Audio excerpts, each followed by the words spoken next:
Le thème de la formation nous intéresse à l'occasion de cette autre édition de 237 Talk, 100% agriculture. Comme son mentor musical Emmanuel Djoki Dibango, il en a beaucoup reçu et il pense aujourd'hui perdurer l'action au cœur de la formation. Des activités au sein de Alizé Équateur, au-delà même, le groupe Macaz qu'il a créé. Le jeune, comme on l'appelle, le babyface africain, Ruben Binam, est sur le plateau de 237 Talk. Excellent pianiste, il est. Bon musicien, il est formateur au-delà. Il a créé des œuvres qui chantent aujourd'hui le meilleur de la musique. Le groupe Macaz est une initiative de lui, Monsieur Zedam Alizé Équateur, par la production musicale, par la distribution et très bientôt Alizé Équateur Events. Bonsoir Ruben Binam. Bonsoir au Black. Ah ben tes cheveux, je les adore, c'est vraiment le grain afro-naturel. Tout à fait. Et ils sont devenus grisaillés. Mais on l'espère bien. Comment allez-vous? Merci, ça va très bien. Alors Ruben Binam, quand on parle de vous, c'est au pluriel. On commence à quel niveau? De la formation Macaz? Ou avant? Ou un peu avant? Ou alors on avance tout simplement? Si vous voulez. On commence par Macaz. Oui, c'est un point de départ intéressant, je pense. Un point de départ intéressant qui nous rappelle quand même quelques mouvements au sein d'une formation avec des jeunes qui avaient un rêve commun. Tout à fait. Le rêve de proposer une musique différente. Parce qu'à l'époque, le Cameroun, qui était la base de ce projet, avait deux propositions proéminentes, le Makossa, le Bikutsi. Et après, c'était difficile un peu de sortir de ce carcan-là. Nous sommes arrivés avec mes copains Dubois, Blick, ensuite Serge, Cory, Rodi, Henri évidemment, nous ont rejoints. Et il était dans l'idée de proposer un son nouveau, une démarche qui s'inspire de ce que nous étions, des jeunes urbains de l'époque. On parle des années 95-96. Effectivement. L'Afrique en ce moment-là était en train d'ouvrir ses médias vers ce qui se passait un peu vers le reste du monde. Nous avions une grosse influence soul, R&B, jazz. Et puis nous étions ce que nous étions à l'époque, africains, inspirés donc de nos traditions, qui ont baigné dedans et qui ont grandi. Et donc tout ça a donné le Bantu Groove. Et le magnifique prix, c'est le prix Découverte RFI. Aujourd'hui, l'histoire de Macaz est plurielle parce que les protagonistes, chacun à son niveau, a trouvé une belle voie. Blick Bassi est devenu l'un des artistes africains les plus vus sur les scènes internationales. Corée Dengemo qui ne lâche pas prise. Non, pas du tout. Elle aussi, elle est ce qu'elle est devenue. À Yaoundé, on parle de Serge Maboma qui est le laboratoire musical à Bastos. Très bien. Et tous les autres. Et d'ailleurs, puisqu'on parle de vous, Monsieur Binam, Ruben, oui, c'est Alizé Équateur. Alizé Équateur Events. Kemit 7 Collective. Et puis, évidemment, Ex-Maléa aussi. Bien évidemment, dans la production. Oui, oui. Alors, parlant de formation, vous avez assez reçu de Manu Dibango? Je ne dirai jamais assez merci à la Providence de m'avoir permis de rencontrer Manu Dibango. Oui. J'avais, en 2003, ça fait presque 19 ans de moins qu'aujourd'hui. J'ai rencontré ce monsieur, on a fait une expérience avec le groupe Macaz dont je m'occupais alors. Et puis il a renouvelé l'expérience à Montréal, au Canada, la même année, au mois de juillet plus précisément. Mais après, il a souhaité que je vienne discuter avec lui en privé, c'est-à-dire hors du contexte du groupe. Et il a décidé de me prendre en main. Ça, je ne l'ai pas souvent raconté, cette partie-là, en me donnant des livres, des DVD, des CD de sa collection personnelle. Et c'est là qu'il m'a dit, je voudrais que tu travailles ça, ça, ça. Et dans ces DVD, j'avais les chefs d'orchestre, d'illustres compositeurs de jazz comme Duke Ellington, Count Basie, d'illustres instrumentistes aussi comme Lionel Hampton. Et donc, il m'a donné une pile de DVD comme ça, que j'ai ramené parce qu'on était chez lui à Champigny, à Paris. J'ai ramené tout ça au Cameroun parce qu'il m'a dit, tu rentres avec. Et quand je viendrai au Cameroun, on fera le point et tu vas me rendre mes DVD. Cet héritage-là qu'il t'a légué aujourd'hui te sert de boussole. Absolument, parce qu'aujourd'hui, je défends le panafricanisme qui s'inspire de Soul Makossa, de tout ce que nous avons hérité de Fela Ramson, du Makossa, du Bikutsi de Messi Martin et de bien d'autres influences, le calypso, la rumba, le merengue qui sont allés de l'autre côté là-bas des Caraïbes. Et donc, surtout, tout cela est porté par une grande formation, le Kémit 7 Collective. Bien évidemment. Manu, j'ai eu le privilège aussi d'être un des on va dire, des musiciens, comment on dit ça, des musiciens en attente du Soul Makossa Gang. Et là, ça m'a beaucoup aidé de travailler avec lui entre 2003 et là, 2019. Pratiquement 2019. Quelques jours avant son départ de ce monde. Donc, d'être dans cet orchestre, de voir cette ambiance et de vivre la culture de l'intérieur d'un big band, ça vous donne envie. Et parler des big bands, effectivement, le Soul Makossa Band, c'était quelque chose. C'est là où sont nées toutes les belles énergies musicales africaines qui rayonnent à travers le monde aujourd'hui. On peut citer Francis Mbappé, Richard Bona, Vincent Manga, André Manga, Relema, Lokwa Kanza, Justin Boven, Gino Sitson. Ils sont tellement nombreux. Et c'était la plus belle école. Mais souvent, c'est tout le temps plein qui n'a pas fait grand-chose pour le Cameroun, par exemple. Pour moi, c'est un débat qui est clos parce que Manu a énormément fait pour l'Afrique. Et donc pour le Cameroun, parce que quand on respecte la musique africaine au niveau mondial aujourd'hui, on le doit à Manu. C'est grâce à Manu Dibango. Et d'ailleurs, le volet formation nous intéresse en cette édition de 237 Talks parce qu'effectivement, ce que Manu a donné à toute la jeunesse africaine et autres, oui, c'est ce que vous faites aujourd'hui au sein du Kémit 7. Mais on revient parler de cela juste après ce petit court instant. Messieurs et dames, si vous nous retrouvez sur le plateau, oui, devant votre petit écran, rencontre côté artiste ce soir avec un jeune talent, slammer. Il s'appelle Rodrigue Ndiana. Il est parmi nous. Bonsoir, Rodrigue. Bonsoir, Oblak. Comment tu vas? Ça va très bien, on fait au mieux. Ça fait longtemps quand même, on ne s'est pas rencontrés sur un plateau de télévision. Oh, les slammers se font. Donc, je n'ai pas envie de dire nous les slammers souffrons. Disons que nous sommes au front. Alors, parce qu'on est au front, ce soir, tu nous déclames un texte qui s'intitule « Je me fala ». Oui, c'est pour dire que je sais que je te dois, mais si on te dit que je ne suis pas là, c'est parce qu'en fait, là où tu vois là, moi je me fala. Je vais te payer avec quoi? Laisse-moi le temps. Le salaire ne remplit plus, on se défend dans les semences. On sait l'attaque dans le commerce. On nous casse, on recommence. Les gros diplômes donc, c'était juste pour calculer la recette. La situation est cosmétique. Je vends mon phone qui rachète, même la fille du journal bosse debout. C'est fort, mais ça nous forme. Je sais que je te dois, mais si on te dit que je ne suis pas là, c'est parce qu'en fait, là où tu vois là, moi je me fala. Est-ce que je peux voir l'emploi? Chaque jour, l'emploi n'est pas là. On boxe en route et à Kennedy, tu veux l'article, paye d'abord. Les mères font du trafic de coq pour essayer de joindre les deux bords. On veut des filles qui nous supportent, s'en fout que tu es les seuls debout. Eux, les blancs nous ont fait. Longwamna nous a fait. Et toi-même, tu as fait quoi? Qui va te donner la moyenne si tu ne te donnes pas les moyens? On ne se cale plus les pouces en pouce et on met la cale. Je vais te payer avec quoi? Laisse-moi le temps, Bessala. Tout de suite, comment Bessala? Ici, la situation est salée. La cigarette fait un tabac. Les biberons sentent l'alcool. Les étudiants disent que le gars des bourses ne repasse pas. Depuis qu'on a rasé les boutiques, les comptes ne repoussent pas. L'État a refait ma maison. C'est la rue qui est le salon. C'est vrai qu'on part du sous-sol, mais pas le wok des colons. On ne réussit pas un mariage juste à mettant des collants. Ça alors, magnifique texte.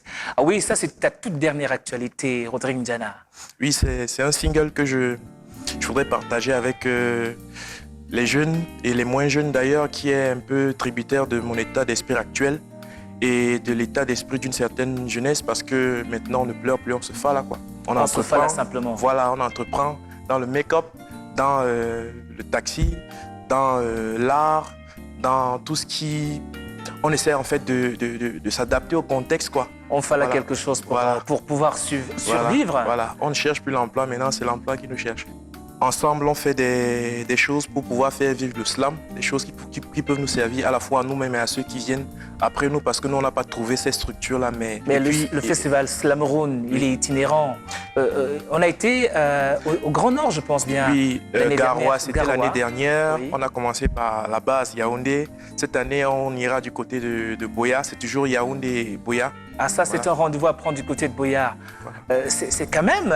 Oui, c'est énorme, je sais, mais il y a un monsieur très, très courageux qu'on appelle Fetoul qui, quand il a lancé l'idée, on a un peu tourné les yeux dans l'orbite, mais finalement, nous Camerounais. Alors, Et quand on parle juste après de ces trophées remportés par le Slam Cameroun, au travers de la Coupe d'Afrique du Slam.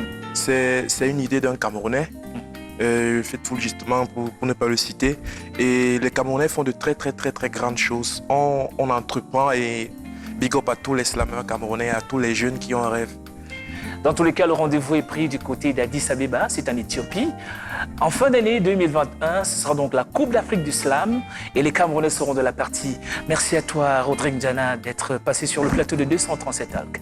Merci CRTV, merci à tous ceux qui nous prêtent leur aimable attention. Et à très bientôt. À très bientôt.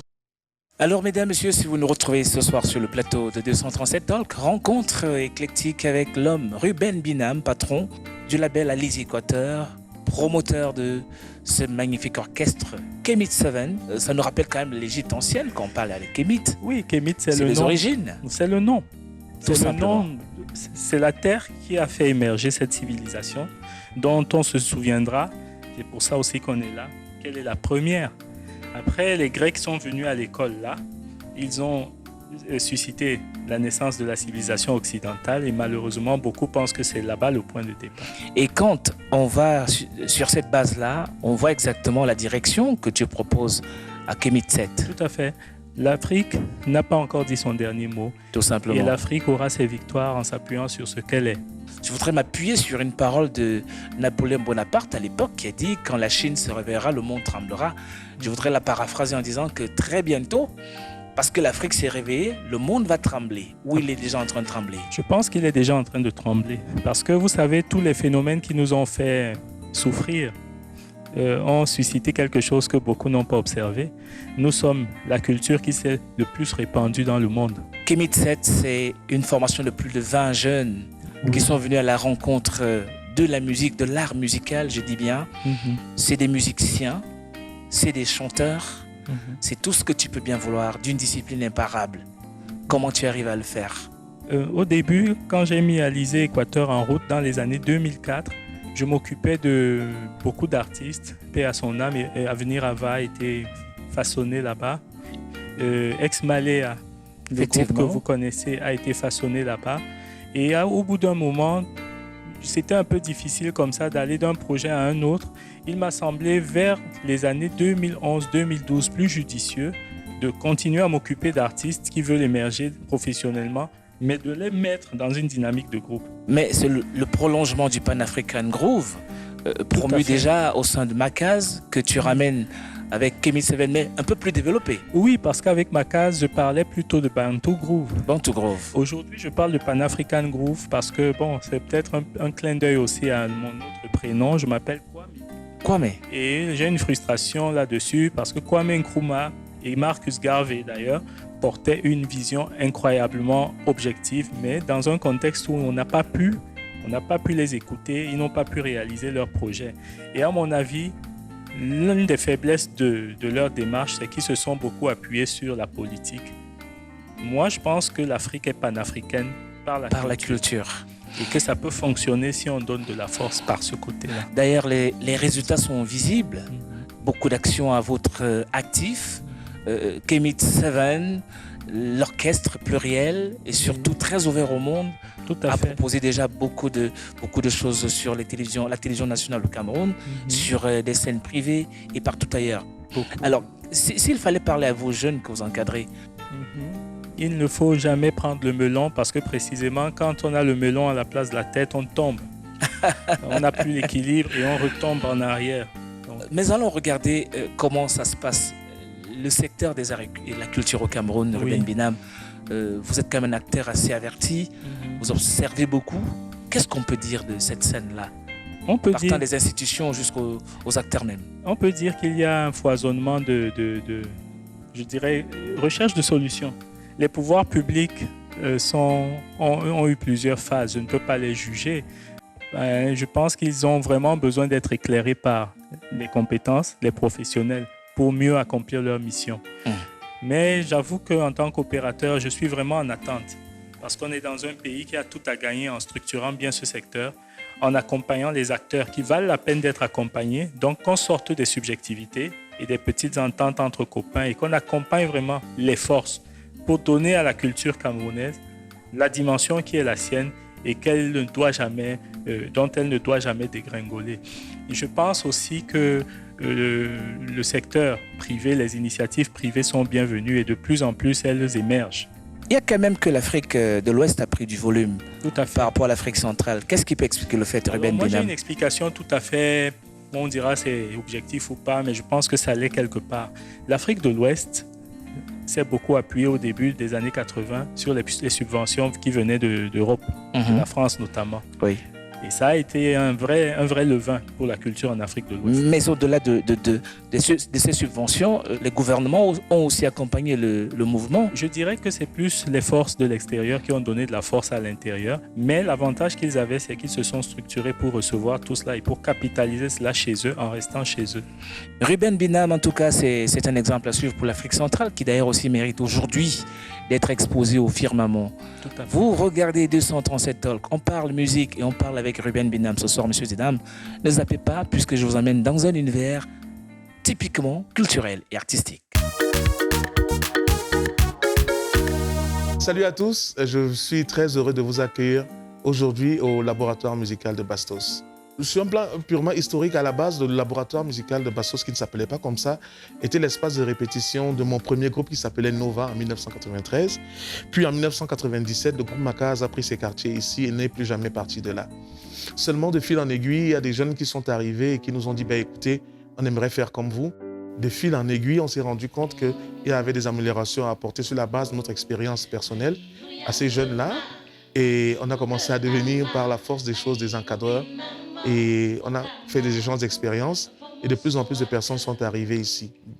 Il y a des artistes qui étaient de passage au Cameroun et qui avaient besoin d'un espace de répétition pour préparer ou affiner les spectacles. Et naturellement, parce que c'était des collègues avec lesquels nous avions partagé des scènes déjà, ils se sont retrouvés ici. Alors, il fallait trouver un terme fédérateur qui ressemble à ce que nous sommes vraiment, à ce que nous faisons vraiment ici. Et c'est devenu le laboratoire musical de Bastos. Parce que nous expérimentons diverses façons d'appréhender la musique. Après diverses façons de la proposer au public, nous sommes des acteurs agissants, vraiment. Acteurs agissants, c'est une tautologie peut-être, mais c'est pour vous montrer le degré d'implication que nous avons dans la réflexion sur le devenir de la musique au Cameroun. Et nous pensons qu'au-delà de la pratique de la musique, parce que le problème de la musique au Cameroun n'est pas est-ce que les gars savent jouer ou pas, mais le problème c'est maintenant de savoir comment est-ce qu'on va vendre ça, comment on va avoir un public qu'on va fidéliser, qui va nous suivre tout le temps. Donc du coup, ces réflexions-là nous ont fait penser que ouais, on va ouvrir un laboratoire, on va multiplier les expériences. Je parlerai de Manu Dibango, de Hugh Masekela, je parlerai de André Maritala, Vincent Guigny, Étienne Mbappé, Noël Ekwabi de regretter mémoire aujourd'hui, Djelou Ava, Vicky Edimo, Aladji Touré, Jean Dikoto Mandengue, Ex Malea, Charlotte Dipanda, Kares Fotso, Kassav, Dena Moana, Taiki, Valsero, Krotal, Kopo, Sanzi Vianney, Daniel Eyop, vous allez me faire avoir des ennemis, mais presque tout le monde est passé ici parce que voilà, c'est un endroit créé par des musiciens pour des musiciens. Je vis des moments exceptionnels de musique avec des jeunes que je vois arriver ici et qui arrivent avec émerveillement ici et qui se disent que c'est ici que ma carrière pourra prendre un tournant. Et c'est aussi agréable de voir des aînés arriver. Moi, je me souviens de l'entrée de Toto Guillaume ici, qui m'a dit, avant de commencer, j'aimerais vous dire que je suis fier de ce que vous faites. Donc, vous voyez, ça, c'est des moments inoubliable dans le processus que nous sommes en train de mettre en place. Vous savez, il y a des garçons que vous allez écouter d'un moment à l'autre qu'on appelle les laborantins, qui sont des garçons extraordinaires parce que moi, j'ai commencé à bosser avec eux du temps où ils étaient encore collégiens. C'est ça, c'était en 2010, 2009-2010. Nous sommes en 2021. Ils sont devenus une référence en termes de qualité de prestations musicales. Et ça fait notre fierté au laboratoire. Et il y a encore 2 ou 3 générations de laborantins qui sont en formation. Donc du coup, voilà, moi, je suis un homme heureux. Si cet espace a pu devenir le laboratoire musical de Bastos, c'est à eux qu'on le doit. Parce qu'eux, ils ont compris ce que nous étions en train de faire. Nous, on est le groupe Macaz, on a créé une dynamique, mais pour que la dynamique puisse devenir institutionnelle, il fallait une continuité, il fallait un suivi. Et je pense qu'aujourd'hui, l'apport de ces jeunes est primordial pour nous dans notre démarche, parce que grâce à eux, jamais le souffle de la musique ne va s'éteindre. Alors, Ruben Binam, puisqu'on revient à vous sur ce plateau, dit-on souvent, pour faire des omelettes, il faut casser des œufs. Comment faire pour sortir l'art au Cameroun de la gadoue? À mon avis, on a une solution toute trouvée. Il faudra utiliser la force que nous avons, les arrondissements. Parce qu'on ne va pas inventer le fil à couper le beurre. Le Cameroun compte en moyenne 360 arrondissements. Ah, vous parlez de la décentralisation? Peut-être pas. Je ne le dirai pas de cette manière. Ceux qui veulent parler comme ça c'est chargent. Politique alors? Oui, voilà. Moi, je n'entre pas là-dedans. Je dis simplement qu'il y a 360 arrondissements. Imaginez que chacun décide de se doter d'une salle de spectacle, d'une école d'art, d'une bibliothèque et même d'un complexe sportif. Ça ne coûte rien. On a les moyens de le faire. Imaginez à l'échelle nationale ce que ça représente. Ah, le loisir et la culture. Tout simplement. Et on a trouvé la solution. On a trouvé la solution parce que les enfants, ils vont avoir de quoi développer faire. leur potentiel au lieu de le corrompre pour devenir, quand ils sont adolescents, complètement zombifiés et se transformer pour les plus malheureux en agresseurs ou pour les plus malheureux en prostituées. Parce que le phénomène, il vient de là, on ne l'explique pas assez. Ah ça. Mais ça, c'est la science que vous proposez là, Ruben. Donc, je partirai de la base. Nous habitons dans un pays qui est structuré administrativement, que chaque arrondissement prenne simplement ses responsabilités. Ça, c'est une solution. Mais ça aussi, ça nous permettrait de sortir de la querelle, par exemple, celle autour du droit d'auteur. Là, encore une actualité folle, c'est que la démission de Prince Yango, ben, c'est quand même fou. Hein? Tout à fait. Il faut arrêter de parler et de se focaliser sur les problèmes. Le droit d'auteur devient un point focal parce que les artistes n'ont rien d'autre comme alternative pour vivre et pour valoriser leur savoir-faire. Ce principe dont je viens de parler, ça vous donne 360 salles de spectacle. Ah oui. Ça fait du travail. Et ça, c'est une solution. D'ailleurs, dit-on souvent, quand on a 1 heure, on prend 5 minutes pour poser le problème et 55 pour les solutions. Et en 55 minutes, on trouve toutes les solutions. Et chacun travaille de son côté parce que précisément, j'arrive à la décentralisation pour dire, eh bien, si chacun, en 5 ans de mandature, fait cela, le Cameroun, en 5 ans, a les 365. En ce moment, je suis en train d'achever la mise sur pied du centre culturel Ubuntu. Voilà, qui va être sous le parrainage d'Alizé Équateur Event. Et aussi, le Kémit 7 Collective va publier dans les semaines qui viennent sa collection numéro 2. Environ une quarantaine d'albums. Une quarantaine d'albums, ah ben ça c'est énorme ça. Alors Ruben Binam, quand on regarde devant là, qu'est-ce que tu vois dans quelle lueur d'espoir tu peux envisager? Eh bien, comme je le disais tantôt, et cette année encore, je pense que l'Union africaine m'a donné raison. Quelle Afrique voulons-nous? Je crois que c'est le thème de la journée mondiale de l'Afrique. De l'Afrique qui s'est célébrée il y a quelques jours. Et là, nous avons quoi comme support? Cette année, ils ont compris qu'ils doivent s'appuyer sur les arts et la culture. Les arts et la culture, c'est la porte de sortie de toutes ces difficultés que l'Afrique connaît. Rendez-vous compte que tout ce que nous avons, qui nous fait honneur en Afrique, tout pays confondu, et ça vient de là. Ah ça. Toutes les icônes, tous les modèles, ils viennent de là. Allons pianoter le clavier des Clavers au cœur de la minute de Claver. Quel Congo ça nous ramène encore ce gars? Bonsoir, Claver. Bonsoir, Black. Bah écoute, à la Sonacam, là, qu'est-ce qui se passe? Qu'est-ce qui se passe à la Sonacam? C'est vrai quand même que depuis la nouvelle équipe, voilà, ça va quand même dans tous les sens. Déjà que accepter l'élection du PCA, ça n'a pas du tout été facile. Mais aujourd'hui, on est surpris, on va de surprise en surprise puisque c'est celui qui était considéré ici comme le président du conseil de surveillance.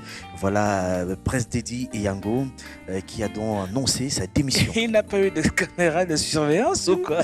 Certainement qu'il n'a pas eu droit aux caméras de surveillance parce que quand même, lorsqu'on sait qu'il y a un PCA et qu'au-dessus du PCA, on se retrouve encore avec une caméra de surveillance, ce qui n'est pas du tout cool. Donc... Mais franchement, il faut qu'ils arrêtent ces petites conneries là, on peut le dire ainsi. Hein.